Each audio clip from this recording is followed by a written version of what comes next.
హల్లెలూయా. అపోస్తులైనటువంటి యోహాను రాసినటువంటి ఈ ప్రకటన గ్రంథము. అపోస్తులైనటువంటి యోహానును ఆయనకు ఒక బైబిల్ స్కాలర్స్ అతనికి ఒక బిరుదు ఇచ్చారు. ఏంటంటే ప్రేమ అపోస్తులుడు అనేటువంటి బిరుదు ఇచ్చాడు. అపోస్తులైన పౌలు గారికి విశ్వాసపు అపోస్తులుడు అని ఆయనకి పేరు. అపోస్తులైన పేతురు గారికి నిరీక్షణ అపోస్తులుడు అని ఆయనకు పేరు. అలాగే భక్తుడైన యోహాను గారికి ప్రేమ అపోస్తులుడు. ఎందుకంటే వీళ్ళ ముగ్గురికి ఈ టైటిల్స్ ఎందుకు ఇచ్చారంటే ఈ అంశాల మీద ఎక్కువగా దేవుడు వారి చేత ఈ అంశాల మీద ఎక్కువగా మాట్లాడిచ్చాడు. అపోస్తులైనటువంటి యోహాను ఎక్కువగా ప్రేమ గురించి రాశాడు, అందుకే ఆయనకు ప్రేమ అపోస్తులుడు అన్నారు. మరి పేతురు భక్తుడు ఎక్కువగా నిరీక్షణ గురించి ఎక్కువ రాసేవాడు. ఆయన పత్రికలు ఎక్కువ చదివినప్పుడు నిరీక్షణ గురించి, అందుకే అతని నిరీక్షణ అపోస్తులుడు అంటారు. అలాగే పౌలు గారు విశ్వాసం గురించిన విషయాలు ఎక్కువగా రాసేటువంటి వాడు. ఆ విశ్వాసం గురించిన విషయాలు వ్రాసు ఉండేవాడు కాబట్టి మరి పౌలు గారికి విశ్వాసపు అపోస్తులుడు అనేటువంటి పేరు అతనికి వారికి లభించింది.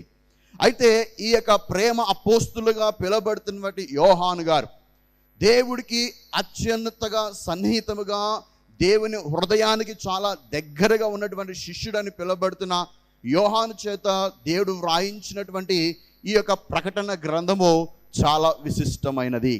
మరి ఈ యొక్క ప్రకటన గ్రంథముని దేవుడు వ్రాయించిన తర్వాత మనం చదువుకున్నాము. ఈ యొక్క ప్రకటన గ్రంథము 21వ అధ్యాయము 2వ వచనాన్ని మనం చూసినప్పుడు మరియు నేను నూతనమైన యెరూషలేమును ఆ పరిశుద్ధ పట్టణము తన భర్త కొరకు అలంకరింపబడిన పెండ్లి కుమార్తె వలె సిద్ధపడి పరలోకమందున దేవుని యొద్ద నుండి దిగివచ్చుట చూచితిని. పరిశుద్ధ గ్రంథంలో దేవుని యొక్క సంఘానికి చాలా పోలికలు ఉన్నాయి. దేవుని సంఘాన్ని చాలా పోలికలతో మరి దేవుడు పోల్చాడు. సంఘాన్ని దేవుడు మీరు లోకానికి ఉప్పై ఉన్నారు అన్నాడు, అంటే సంఘాన్ని ఉప్పుతో పోల్చాడు. సంఘాన్ని దేవుడు వెలుగుతో పోల్చాడు, మీరు లోకానికి వెలుగై ఉన్నారు అన్నాడు. తర్వాత దేవుడు సంఘాన్ని దేనితో పోల్చాడంటే మరి నేను మీకు కాపరిని, మీరు నా గొర్రెలు అన్నాడు. అంటే సంఘాన్ని దేంతో పోల్చాడు? గొర్రెలతో పోల్చాడు. నేను ద్రాక్షవల్లిని, తీగలు మీరు అన్నాడు. అంటే సంఘాన్ని దేనితో పోల్చాడు?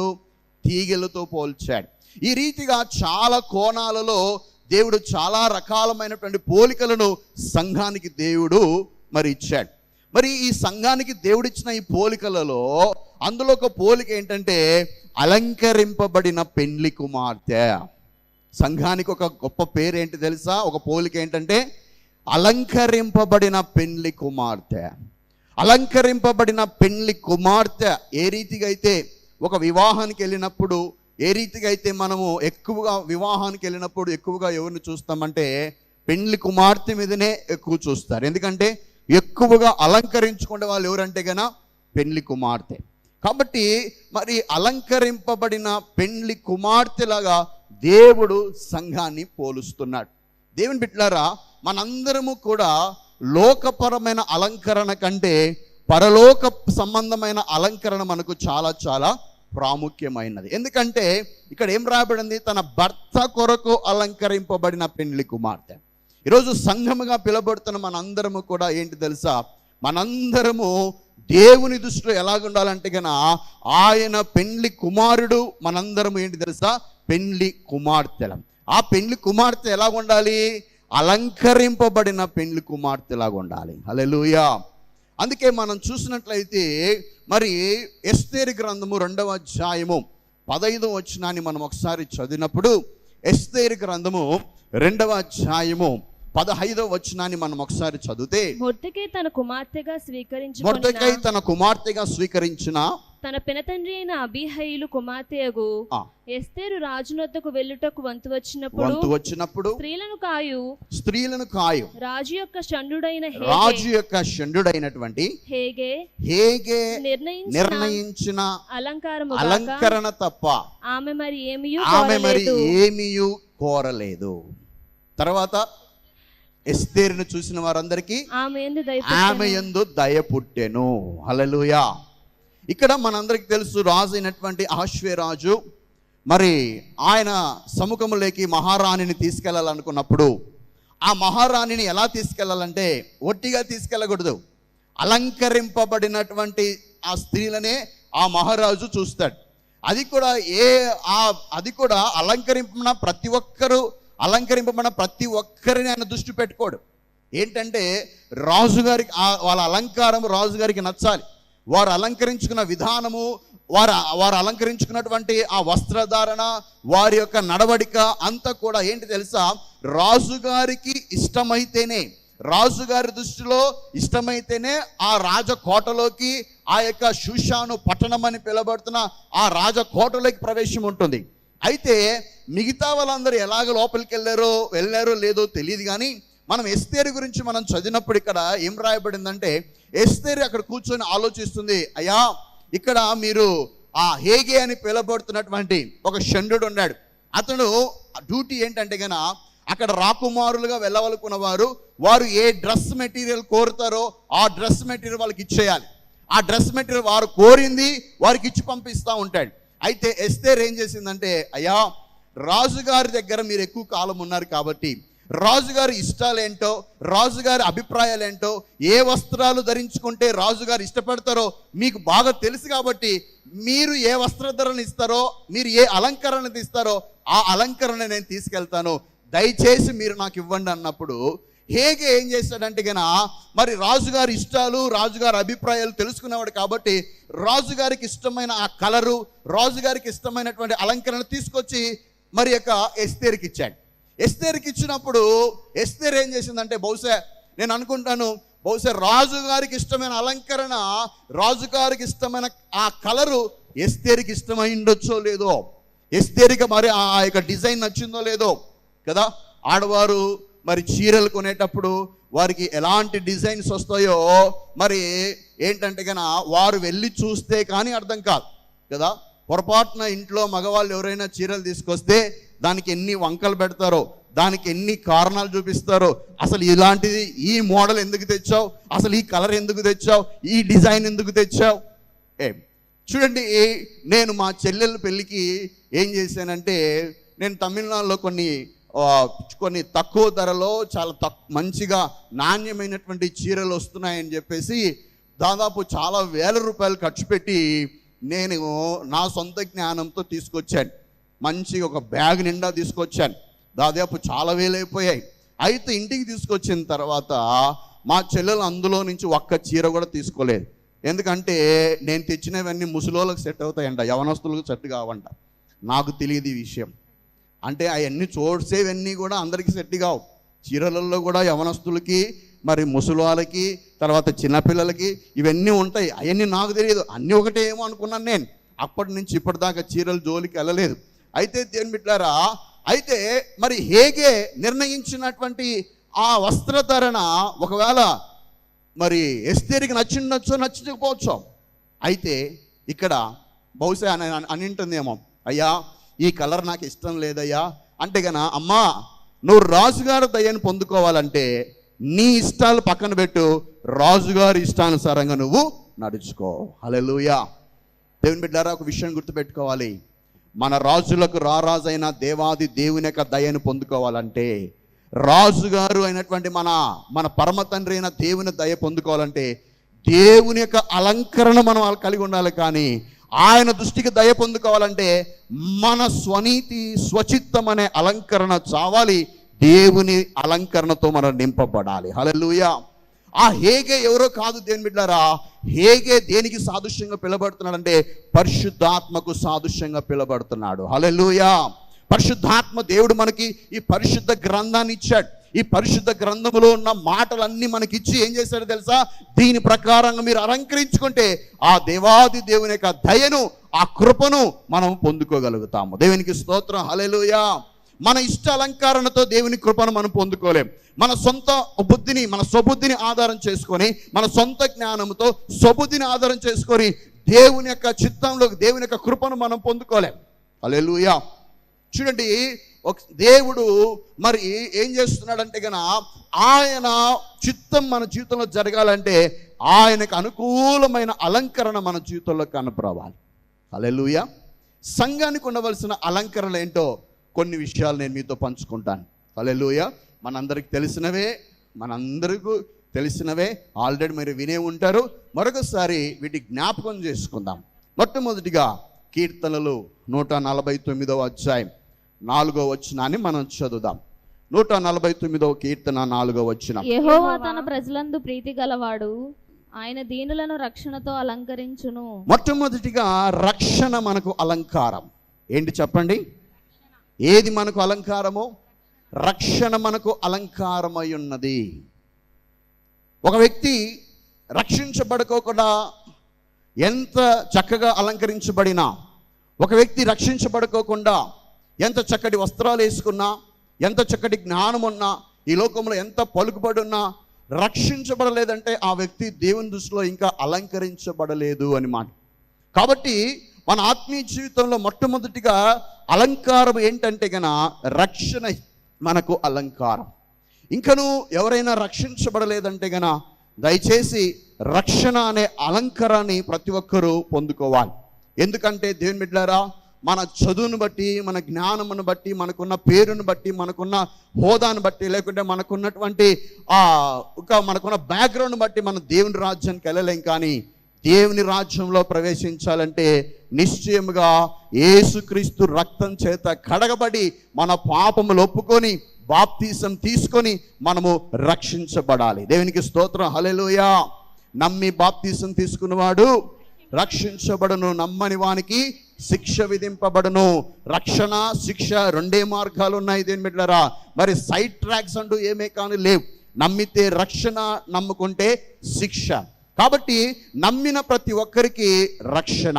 ఇంకా చెప్పాలంటే సంఘము, అలంకరింపబడిన సంఘం ఎప్పుడవుతుందంటే, ఇప్పుడు చూడండి, ఒక వివాహం జరగక ముందుగానే, వివాహానికంటే ముందుగానే ఎంగేజ్మెంట్ జరుగుతుంది, ప్రదానం చేయబడుతుంది.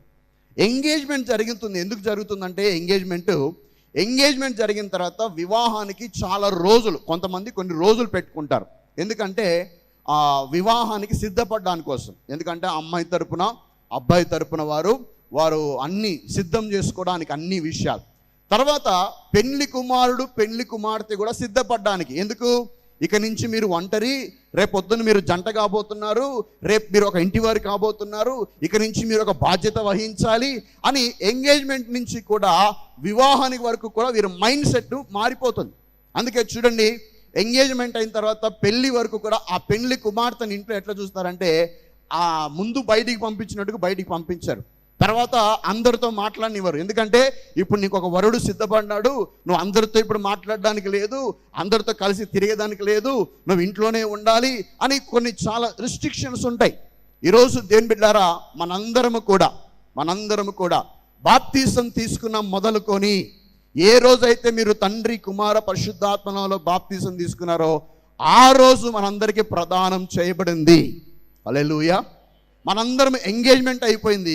అయితే ఎంగేజ్మెంట్ అయిన తర్వాత మనల్ని దేవుడు పెళ్లి చేసుకోవడానికి మన కోసం సిద్ధంగా ఉన్నాడు. దేనికి స్తోత్రం, హల్లెలూయా. అంతవరకు ఈ యొక్క పెళ్లి కుమార్తె ఏమవ్వాలి? రోజు అలంకరించుకుంటూ రావాలి. హల్లెలూయా. ఎందుకంటే ఎంగేజ్మెంట్ అయిన ఆ యొక్క పెళ్లి కుమార్తెని అంటారు, అమ్మా నువ్వు చక్కగా కనపరావాలమ్మా, నువ్వు నీటిగా కనపరావాలమ్మా, ఆ ముఖంలో మడతలు తూసేసుకోనమ్మా, బాగా నీట్గా అలంకరించుకో, ఎందుకంటే పెళ్లికి సిద్ధపడాలి అని చెప్పేసి ఆమె మైండ్ సెట్ అంతా మార్చేస్తుంటారు. రక్షించబడిన ప్రతి ఒక్కరి హృదయం కూడా అలాగే ఉండాలి. నేను ఒక పెళ్లి కుమార్తెని, నేను రాకుల్లో ఎత్తబడాలంటే నేను అలంకరించబడాలి. హల్లెలూయా. దేవుని బిడ్డలారా, జనవరి 2004 జనవరి 16వ తారీఖున బిషప్ అయ్య గారి ద్వారా బాప్తిసం తీసుకుని మొదలుకొని ఆ రోజు నాకు ప్రధానమైంది దేవునితో, మరి వివాహానికి సిద్ధంగా ఉన్నారంటే ఆ రోజు మొదలుకొని ఈ రోజు వరకు కూడా ఆత్మీయంగా అలంకరించుకుంటూనే ఉన్నాము. హల్లెలూయా, హల్లెలూయా. అదేంటంటే రక్షణ అనే అలంకారం. మొట్టమొదటిగా ఏంటి చెప్పండి? రక్షణ. రక్షణ అనేటువంటిది పొందుకోలేని వారు రక్షణ పొందుకోవాలి. రక్షణ పొందుకున్న వారు ఉన్న రక్షణను కాపాడుకోవాలి. జ్ఞానము అంటే ఏంటి తెలుసా? జ్ఞానము చూడండి, అందరికీ తెలివి ఉంది, కానీ తెలివి అందరికీ ఉంది, జ్ఞానము కొందరికే ఉంది. చూడండి, తెలివికి జ్ఞానంకి తేడా ఏంటంటే, తెలివి అంటే ఏంటి తెలుసా? ఇప్పుడు చూడండి, ఇప్పుడు సిగరెట్ ప్యాకెట్ మీద ఒక రాసి ఉంటారు, ఏముంటుంది తెలుసా? Smoking is injurious to health. అంటే పొగ త్రాగుట ఆరోగ్యానికి హానికరం అని ఆ సిగరెట్ ప్యాకెట్ మీదనే ఉంటుంది. కానీ అది తాగితే ఖచ్చితంగా మనకు క్యాన్సర్ వస్తుంది, లంగ్స్ పాడైపోతాం, అన్నీ తెలుసు. అయితే చదువురాని వాళ్ళు కాదు, బాగా చదువు వచ్చిన వాళ్ళు కూడా దాన్ని తాగుతుంటారు. అంటే ఇప్పుడు వాళ్ళకి ఏముంది? ఏమి లేదు చెప్పండి. తెలివి ఉంది కానీ ఏం లేదు, జ్ఞానం లేదు. ఈరోజు చాలామందికి తెలివి ఉంది, ఫలాంది గురించి చేయాలని చాలా తెలివింది కదా, చాలా విషయాలు తెలుసుకుంటారు. కానీ తెలుసుకున్న దాని ప్రకారంగా జీవించడమే జ్ఞానము. అందుకే దేవుడు కూడా ఏమన్నాడు తెలుసా? నా జనులు తెలివి లేక నశించట్లేదు. ఏమి లేక నశించట్లేదు? జ్ఞానము లేక నశించుతున్నారు. నా జనులు జ్ఞానము లేక నశించుతున్నారు. ఎందుకంటే జ్ఞానము సంఘానికి అలంకారం. ఏంటి జ్ఞానము? దేవుడు మనకి ఏ విషయమైతే తెలియజేస్తున్నాడో దాని ప్రకారంగా జీవించడమే జ్ఞానం. హల్లెలూయా. దైవజనుల ద్వారా, వర్తమానాల ద్వారా, వాక్యం చదివేటప్పుడు కానీ మనకు దేవుడు అనేక విషయాలు మనతో మాట్లాడుతున్నప్పుడు దాన్ని సరిదిద్దుకుంటూ, మనలో ఉన్న లోపాలను సరిచేసుకుంటూ ఎప్పుడైతే మనం ఆ యొక్క వాక్య ప్రకారంగా ప్రవర్తిస్తామో అదే జ్ఞానము. అందుకే దేవుడు అన్నాడు కదా, ఎఫెసీ 5:15, దినములు చెడ్డవి గనక మీరు సమయమును పోనివ్వక దాన్ని సద్వినియోగం చేసుకునొచ్చు, అజ్ఞానుల వలె కాక జ్ఞానుల వలె నడుచుకున్నట్లు జాగ్రత్తగా చూసుకునండి. అజ్ఞానులు అంటే ఎవరు తెలుసా? సమయాన్ని పోనిచ్చేవారు అందరూ అజ్ఞానులే. మనకు తెలుసు సమయం విలువ ఏంటో, మనకు తెలుసు సమయాన్ని ఉపయోగించుకోవాలని, సమయాన్ని సద్వినియోగం చేసుకోవాలని మనకు తెలుసు. కానీ తెలిసి కూడా ఇప్పుడు చూడండి, చాలామంది ఈ సెల్ ఫోన్కి అడిక్ట్ అయిపోతున్నారు. మొన్న ఒకరోజు ఒక సహోదరి ఏంటంటే ప్రార్థన చేసుకుందామని సాయంకాలమున చెబుతుంది. సాయంకాలమున 8 అట్లా ప్రార్థన చేసుకుందాం అనుకుంది. ప్రార్థన చేసుకోవాలని జస్ట్ ఊరికి అట్లా సెల్ అలా పట్టుకొని ఏదో షాట్ వచ్చింది, ఆ షాట్ని అలా చూసింది, ఇంకోటి చూసింది, తర్వాత ఇంకోటి వచ్చిందని ఇంకోటి చూసింది. అలాగా ఒక్కోటి చూసుకుంటా రాత్రి 8 గంటలు మొదలుపెట్టిన సిస్టర్ గారు మధ్యరాత్రి 1 గంట వరకు చూసుకుంటూనే వెళ్తుందంట. మధ్యలో ఏమనుకుంటుంది? నేను ప్రార్థన చేసుకోవాలనుకుంటుంది, కానీ షార్ట్ చూస్తూనే వెళ్ళిపోతుంది. నాకు తెలిసి అలాంటి సిస్టర్లు, బ్రదర్లు ఇక్కడ చాలామంది ఉన్నారనుకుంటున్నాను. హల్లెలూయా. ఒక్క షాట్ అంటాం, అలాగే చూసుకుంటూ సమయాన్ని ఊరికే పోనిస్తూ ఉంటాం. ఆ తర్వాత 1 గంటకు ఆమె ఏం చేసిందంటే, అయ్యో 1 గంట అయిందా టైం అని చెప్పేసి హ్యాపీగా పడుకొని నిద్రపోయింది. ఈరోజు సాతానుగాడు మన సమయాన్ని దొంగలిస్తున్నాడు. సమయాన్ని పోనివ్వటమే అజ్ఞానుల లక్షణం. జ్ఞానుల లక్షణం ఏంటంటే సమయాన్ని సద్వినియోగం చేసుకోవాలి. ప్రార్థనకని సమయాన్ని ఇవ్వాలి, వాక్యానికి సమయం ఇవ్వాలి, మందిరానికి సమయం ఇవ్వాలి. నువ్వు ఎప్పుడైతే వీటిని ఉపయోగించుకుంటుంటావో మన జ్ఞానమే మనకు అలంకారము. హల్లెలూయా. రక్షణ మనకు అలంకారము, జ్ఞానము మనకు అలంకారం. సామెతల గ్రంథం 20వ అధ్యాయం 29వ వచనాన్ని చదువుదాం. సామెతల గ్రంథము 20వ అధ్యాయము 29వ వచనాన్ని మనం బలము వారికి అలంకారము, తలనెరుపు వృద్ధులకు సౌందర్యము. యవనస్తుల బలము వారికి అలంకారం. మూడవదిగా సంఘానికి అలంకారం ఏంటంటే బలము మనకు అలంకారం. ఏంటి అలంకారం చెప్పండి? బలము. ఏ బలము? రాజకీయ బలమా? లేకుంటే మనకి ఏ బలం అలంకారం? దేవుని బిడ్డలారా, ఆత్మీయ బలము మనకు అలంకారం. హల్లెలూయా. మనం ఆత్మీయంగా ఉన్నామని ఎలా తెలుస్తుంది? అంటే ఆత్మీయంగా బలంగా ఉన్నామని ఎలా తెలుస్తుంది? చర్చికి వచ్చినంత మాత్రం తెలుస్తుందా? ఎలా తెలుస్తుంది? జాగ్రత్తగా గమనించండి. ఒక వ్యక్తి ఆత్మీయంగా బలంగా ఉన్నాడు ఎలా తెలుస్తుందంటే నువ్వు తీసుకున్న తీర్మానాల్లో ఎంతవరకు అయితే స్థిరంగా ఉంటావో అంతవరకు నువ్వు బలంగా ఉన్నావని అర్థం. హల్లెలూయా. నువ్వు తీసుకున్న తీర్మానాల్లో ఎంతవరకు అయితే నిలబడ్డావో అంటే ఏంటి? ఉదాహరణకు నేను వేకుజామునే ఎన్ని కష్టాలు వచ్చినా ఉదయాన్నే 5 నేను ప్రార్థన చేస్తాను అని తీర్మానం తీసుకున్నావు అనుకోండి, ఆ తీర్మాన ప్రకారంగా నువ్వు జీవించినంత వరకు నువ్వు బలంగా ఉన్నావు. ఒక 2 రోజులు చేసేసి ఇక నా వల్ల కుదరట్లేదు అనుకున్నారు చూడండి, నువ్వు తీసుకున్న తీర్మానం నువ్వు మర్చిపోయి దానికి నీ మాట మీద నువ్వు నిలబడలేకపోతున్నావంటే అదేంటి తెలుసా? అదే బలహీనత. మనం తీసుకున్న తీర్మానం ఏదైతే ఉందో చూడండి, దానియేలు తీర్మానం తీసుకున్నాడు, రాజు భుజించు ఆహారాన్ని ద్రాక్షరసం నేను భుజించను, అంతే. దాని మీద గట్టిగా నిలబడ్డాడు. ఎన్ని కష్టాలు వచ్చి నిలబడ్డాడు, పరిస్థితులు ప్రతికూలంగా ఉన్నా సరే నిలబడ్డాడు. దేవుడే అతని పక్షాన కార్యం చేశాడు. హల్లెలూయా. మనం తీర్మానం తీసుకున్న దాంట్లో బలంగా ఉంటే దేవుడు మన పక్షాన కార్యం జరిగిస్తాడు. యోసేపు తీర్మానం తీసుకున్నాడు, ఏమని? నువ్వు ఎన్ని రోజులు బ్రతిమాడినా నేను పాపము చెయ్యను. పొతిఫర్ భార్య 1 రోజు కాదు 2 రోజులు కాదు, ప్రతిరోజు తొందరిస్తుంది, ఎవ్రీ డే. కానీ ఈరోజు నేను యవనస్తుల మధ్యలో పరిచయం చేశాను కాబట్టి నాకు కొన్ని విషయాలు తెలుస్తుంటాయి. ఏంటంటే, ఒక అబ్బాయి ఒక అమ్మాయిని బాగా వెంటబడుతున్నప్పుడు, మా సంఘంలో ఒక అమ్మాయిని బాగా ఇష్టపడుతున్నప్పుడు కొద్ది రోజుల వరకు బాగానే జయించింది, కానీ ఒక 4-5 రోజులు, ఒక 10 రోజుల వరకు కూడా అలాగే వెంటబడుతున్నప్పుడు 11వ రోజు ఆ అమ్మాయి ఏం చేసిందంటే, పాపం నా గురించి బాగా వెంటబడుతున్నాడు, పైగా రోజుకొక పువ్వు తీసుకొస్తున్నాడు, నాకు బాగా డైరీ మిల్క్ తీసుకొస్తున్నాడు అని చెప్పేసి వెంటనే ఏమైపోయిందంటే తన డిసిషన్స్ మార్చుకొని వెంటనే ఆ అబ్బాయి వల్ల పడిపోతుంది. కానీ యోసేపు అలా తీసుకురాలేదు. యోసేపుకి ఎన్ని గిఫ్ట్లు ఇచ్చినా, యోసేపుకి ఎన్ని ఆఫర్స్ ఇచ్చినా, తాను ఒక నిర్ణయం తీసుకున్నాడంటే ఆ తీర్మానంలో అలాగే నిలబడ్డాడు. అదే బలం. ఆత్మీయంగా ఒక వ్యక్తి బలంగా ఉన్నాడంటే తాను తీసుకున్న తీర్మానంలో స్థిరముగా ఉండాలి. హల్లెలూయా. మందిరానికి వచ్చి పరిచర్య చేస్తామని తీర్మానం తీసుకుంటే ఆ తీర్మానంలో స్థిరంగా ఉండాలి. హల్లెలూయా. మనం ఏ తీర్మానం తీసుకున్నామో, కొంతమందికి మరి వారానికి 1 రోజు ఉపవాసం ఉండి ప్రార్థన చేయాలంటారు, కొద్ది రోజులు చేసి మళ్ళీ మానేస్తారు. అది మన బలహీనత. పెళ్లి కుమార్తె, దేవుడు ఎదురు చూసే పెళ్లి కుమార్తె బలహీనంగా ఉండడం దేనికి ఇష్టం లేదు. దేవుడు ఎదురు చూసే పెళ్లి కుమార్తె ఆత్మీయంగా బలముగా ఉండాలి. మన బలమే మనకు అలంకారం, అనగా మనం తీసుకున్న తీర్మానంలో మనం స్థిరంగా ఉండాలి. హల్లెలూయా, హల్లెలూయా. కాబట్టి దేవుని బిడ్డలారా, ఈరోజు మన కుటుంబంలో తీసుకున్న తీర్మానాలు కానీ, మందిరం విషయంలో తీసుకున్న తీర్మానాలు కానీ, నువ్వు దేవునికి ఇచ్చే విషయంలో తీసుకున్న తీర్మానాలు కానీ, ఆ తీర్మానాల ప్రకారంగా నువ్వు ఎంతవరకు అయితే సాగుతుంటావో నువ్వు ఆత్మీయంగా బలంగా ఉన్నావు. హల్లెలూయా. చూడండి, 3 అలంకరణ చూసుకున్నాం. రక్షణ మనకు ఒక అలంకరణ, దేవుని జ్ఞానం మనకు ఒక అలంకరణ, ఆత్మీయ బలమే మనకు ఒక అలంకరణ. మొదటి తిమోతికి రాసిన పత్రిక 2వ అధ్యాయం 10వ వచనం. తిమోతికి రాసిన మొదటి పత్రిక 2వ అధ్యాయం 10వ వచనం. దైవభక్తి గలవారమని చెప్పుకొను స్త్రీలకు తగినట్టుగా సత్క్రియల చేత తమను తాము అలంకరించుకొనవలెను. సత్క్రియలనే అలంకరణ. 4వదిగా ఏ అలంకరణ చెప్పండి?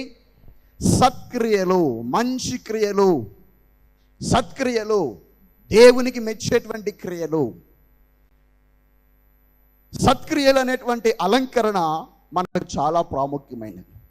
కొంతమంది సంఘానికి వస్తారు, కూర్చుంటారు, వెళ్తూ ఉంటారు, ఏ కార్యంలో పాలు పొందరు, ఏ పరిచర్యలో పాలు పొందరు, మరి ఏ రకమైనటువంటి కూడికలో పాలు పొందరు.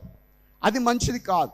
సంఘానికి వచ్చిన ప్రతి ఒక్కరు కూడా, సంఘములో ఒక శరీరంలో ఒక అవయముగా ఉన్న మనందరం కూడా ఏదో ఒక పని చేయాలి, సత్క్రియలు చేయాలి. కాబట్టి సంఘ పరిచర్యలో పాలు పొందడం కానీ, లేకుంటే మన చేతనైనంత వరకు పేదలకు సహాయం చేయడం కానీ, లేకుంటే మందిర పరిచర్యకు ఆర్థికంగా సహాయం చేయడం కానీ, లేకుంటే మన వస్తు రూపంలో సహాయం చేయడం కానీ, లేకుంటే మన సమయాన్ని ఇచ్చే విషయంలో కానీ, ప్రతి దాంట్లో ఒక సంఘంలో ఒక సత్క్రియలు అనేటువంటిది ప్రతి ఒక్కరిలో కనపరావాలి. సో మన సత్క్రియలే మనకు అలంకారము.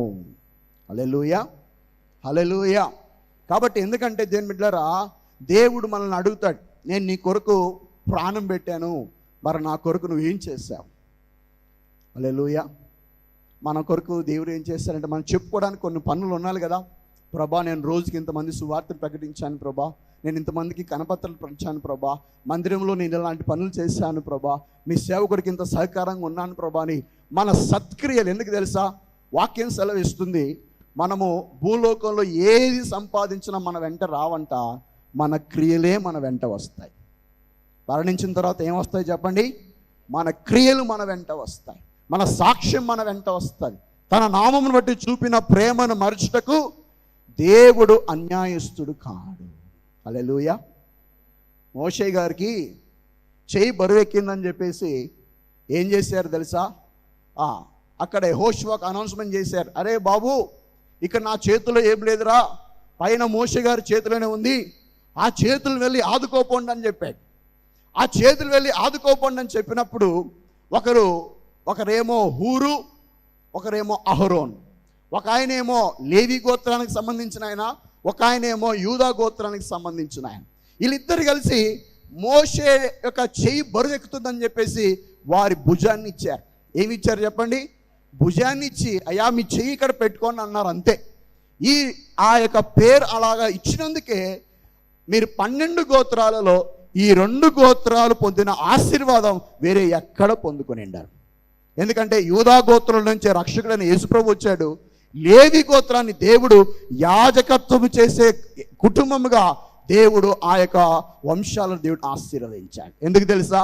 తన నామమును బట్టి చూపిన ప్రేమను మరచుటకు, తన నామమును బట్టి నువ్వు చూపించే క్రియలు కానీ నీ సత్క్రియలు దేవుడు మరచుటకు దేవుడు అన్యాయస్తుడు కాదు. హల్లెలూయా. సో 4వదిగా సంఘానికి అలంకరణ ఏంటి తెలుసా? సత్క్రియలు. మనం చేసే క్రియలే మనకు అలంకరణ. హల్లెలూయా. లోబడే స్వభావం, ఎదిరించే స్వభావము, బెదిరించే స్వభావము, తిరుగుబాటు చేసే స్వభావము, మాట వినని స్వభావము మనకి అలంకారము కాదు. కానీ మనం ఎంతవరకు అయితే మరి లోబడుతామో అలాంటి స్వభావమే మనకు అలంకరణ. ఒక భార్య భర్తకు లోబడాలి, అలాగే ఒక సంఘముగా దైవజనునికి లోబడాలి, అలాగే మీరు పనిచేసే స్థలాలలో మీ యజమానునికి మీరు లోబడాలి. అలాగే లోబడమని దేవుడు ఎక్కడెక్కడైతే చెప్పాడో వాటన్నిటి దగ్గర లోబడి ఉండటమే దేవుడు మెచ్చేటువంటి ఒక అలంకరణ. ఈరోజు నేను ఎవరి మాట వినను, నేను అనుకున్నదే నేను చేస్తాను అని అనుకుంటే మన అలంకరణ పాడైపోతుంది. కాబట్టి లోబడ్డం ఒక అలంకరణ. అలాగే 1 పేతురు రాసిన పత్రిక 5వ అధ్యాయం 5వ వచనం మనం చూసినట్లయితే, చిన్నలారా మీరు పెద్దలకు లోబడి ఉండుడి, మీరు పెద్దలకు లోబడి ఉండుడి, మీరందరూ ఎదుటివాని ఎడల దీన మనస్సు అనే వస్త్రము ధరించుకొని మిమ్మును అలంకరించుకొనుడి. దేవుడు అహంకారులను ఎదిరించి దీనులకు కృపను అనుగ్రహించును. దేవునికి స్తోత్రం. హల్లెలూయా. మనకు అలంకరణ ఏంటి తెలుసా? దీన మనస్సు. ఏంటి చెప్పండి? దీన మనస్సు. అది ఎవరి ఎదుట దీన మనస్సు? ఎదుటివారి ఎదుట దీన మనస్సు. చూడండి, మొట్టమొదటిగా రక్షణ మనకు అలంకారం, 2వదిగా దేవుని జ్ఞానం మనకు అలంకారం, 3వదిగా ఆత్మీయ బలము మనకు అలంకారం, 4వదిగా దేవుని బిడ్డలారా సత్క్రియలు మనకు అలంకారము, 5వదిగా మనము లోబడి ఉండుటయే సంఘానికి అలంకారం, చివరిగా దీన మనస్సు మనకు అలంకారం. అయితే ఈ అలంకారాన్ని పాడు చేసే ఒక గుణం ఉంది. ఇది సంఘంలో పెత్తనం చెల్లాయించకూడదు. ఎక్కడైనా సరే ఈ అలంకారాన్ని పాడు చేసే, చూడండి ఎహెజ్కేలు గ్రంథం 28వ అధ్యాయం 16-17 వచనాలు ఒకసారి చూద్దాం. అయితే నీకు కలిగిన విస్తారమైన వర్తకము చేత లోపల నీవు అన్యాయము పెంచుకొని పాపము చేయించి వచ్చితివి గనుక దేవుని పర్వతము మీద నీవు ఉండకుండా నేను నిన్ను అపవిత్ర పరిచితిని. ఆశ్రయముగా ఉన్న కెరూబు కాలుచున్న రాళ్ల మధ్యను నీవికను సంచరింపవు. నేను నాశనము చేసి తిని నీ సౌందర్యము చూచుకొని నీవు గర్వించితివి కదా. నీ తేజస్సు చూచుకొని నీ తేజస్సు చూసుకొని నీ జ్ఞానమును చెరుపుకొంటివి. నీ జ్ఞానమును చెరుపుకుంటివి కదా. కావున నేను నిన్ను నేలను పడవేసెదను. నేను నిన్ను నేలను పడవేసెదను. రాజులు చూచుచుండగా నిన్ను హేళనకు అప్పగించెదను. నిన్ను హేళనకు అప్పగించెదను. దేవుడు తనకిష్టమైన కేరూబు అని పిలబడుతున్నటువంటి, ఒకప్పుడు కేరూబు, ఇప్పుడు కేరూబు ఆ యొక్క ప్రధానత్వం కోల్పోయి సాతానుగా మారినటువంటి లూసిఫర్ గురించి రాయబడినటువంటి సంఘటన. దేవుని దగ్గర ఎంతో లోబడేటువంటి వాడు, దేవునికి ఎంతో సన్నిహితంగా ఉన్నటువంటి కేరూబు, దేవుని దగ్గర చాలా సన్నిహితంగా ఉన్నటువంటి, దేవుని కృపను పొందుకొని, దేవుని దగ్గర అనేక వరాలు పొందుకొని, దేవుని దగ్గర అనేకమైనటువంటి తలాంతులు పొందుకున్నటువంటి కేరూబు దేవుని దగ్గర చక్కగా సౌందర్యవంతమైన అలంకరింపబడిన కేరూబు ఈరోజు ఆమె సౌందర్యాన్ని, ఆమె యొక్క అలంకరణని దేనికి చోటిచ్చి పోగొట్టుకుందంటే గర్వానికి చోటిచ్చి పోగొట్టుకున్నారు.